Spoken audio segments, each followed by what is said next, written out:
Mr. Buckley does have something to say to the court if the court would hear it. Yes, sir. Yes, sir.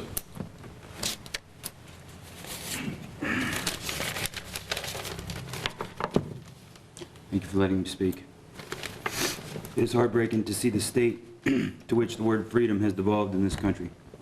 The 12th anniversary of 9/11 just passed. I remember this nation calling upon my brothers and I on that day 12 years ago to satisfy her fury at the deaths of our innocent civilians. On October 19, 2001, it was my honor, along with the man standing beside me, to be the first uniformed soldiers to set foot in the global war on terror. In the longest war in American history, we led the way. That night was not about politics or money. That night was solely about revenge for the civilians, firefighters, and policemen lost on 9/11. I took up that mantle gladly and with my whole heart because I believed in the tenets on which this nation was founded. I believed in our justice system. I believed in the Constitution, which I learned about in my freshman civics class. I believed that this country was the greatest on earth. I would have given my life for that conviction.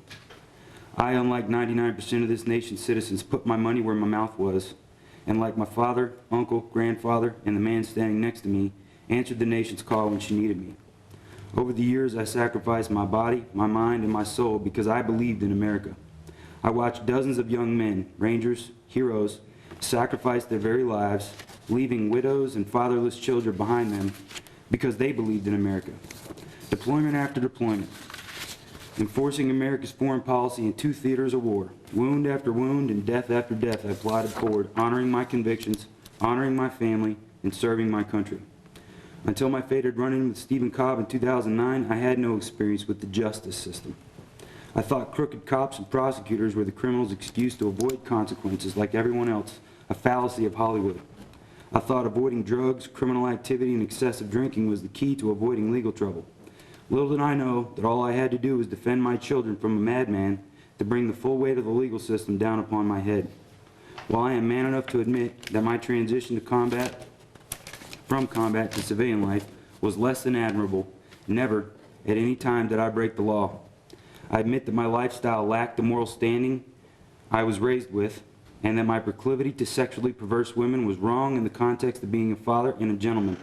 I wish Jessica and I had the opportunity to work through our breakup with more grace for each other. However, never at any time did I or would I cross the threshold that is a woman's right to say no. Never in a million eons would I cross that line. Jessica is no victim.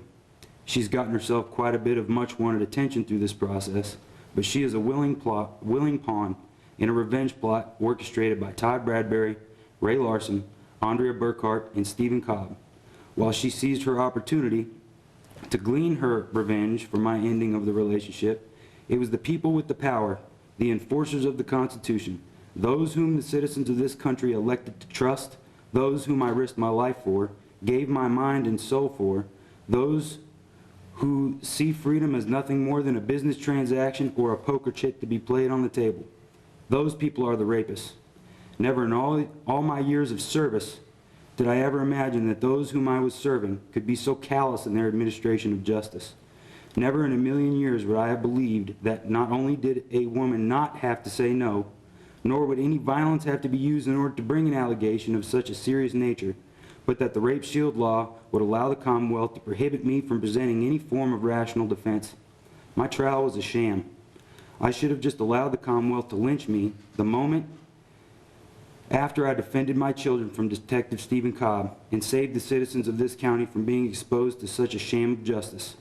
In Fayette County, principles like the presumption of innocence, the right to a speedy trial with an impartial jury, and reasonable bail, none of which I was afforded, all sound great when intoned with a James Earl Jones solemnity, but are not applied to actual citizens accused of actual crimes.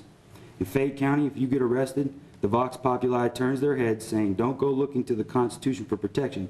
The Constitution is only for those who remain unaccused." My children have been terrorized by the police. Their mothers have been threatened, abused, and manipulated by the Gestapo of this county. It occurred to me during my time in the woods that surrender is the key to being a citizen of Fayette County. Surrender to tyranny, surrender to injustice, surrender to the rapists of everything I fought and shed my blood for. The problem is, I'm a United States Army Ranger, and surrender is not a Ranger word. I will not beg for mercy. I will not ask for leniency. Any system in which Mark Cave, whom stabbed his mother in the face 27 times, dismembered her body and stuffed her into a Herbie and rolled her to the curb, gets 5 years more than me, an innocent man, is one whom I will not accept as a just authority. What has happened here is a gross example of abuse of power, of targeting a warrior of this nation, of whom the players in this court know is innocent, and tyrannically crushing me, my family, and my children for the crime of saying no. I would like to apologize to my family, to my uncle and aunt, to my father and mother, to my little girls and their mothers, and to my Ranger brothers. I had to fight them. It's all I could do. Thank you for letting me speak. I'm sure this court expected me to go quietly to prison until I'm 50 years old, politely and without complaint. However, freedom is not so trivial an issue to those whom have earned it and are innocent of their crime than the poker players in the conveyor belt of justice in Fayette County. Commonwealth have any comments on the resolution?